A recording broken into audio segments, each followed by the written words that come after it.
EM हटाव आणि ballot paper बसाव ह्या मागणीसाठी नांदेड कलेक्टर ऑफिसवर धरणं आंदोलन धरलेल्या धरणं आंदोलनाचा पाठिंबा देण्यासाठी मी नमस्कार विठ्ठलदास शेतकरी खास मी राहणारा गंगनबीडचा आहे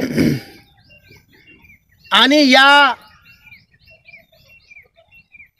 भारतीय निवडणूक आयोगाला काहीच करता आलं नाही।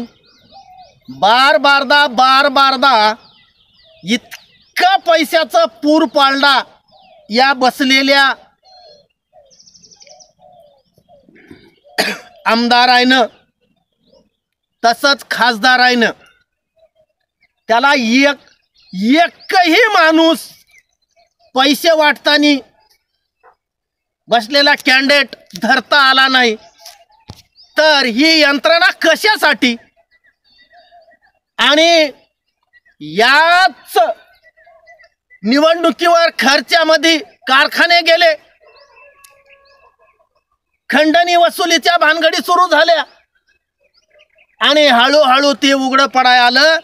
तर म्हणून या निवडणूक आयोगाला एक नळी करत असलं पेरणी एक नळी झाली तर त्याच्या हातातून का पेरून घ्यावं म्हणून तो बदललं पाहिजे आणि निवडणूक प्रक्रिया सुद्धा बदलली पाहिजे। का बदलली पाहिजे आणि काय झालं पाहिजे त्यात म्हणून इथं सगळ्या बसणाऱ्या माणसाला जिल्हा परिषद असेल पंचायत समिती असेल आता पुढे खासदार आमदारकीची निवडणूक होणार असेल त्या सगळ्या बसणाऱ्याला सुद्धा आणि मतदाराला नम्रतेची विनंती आहे की आपण काय मागलं पाहिजे।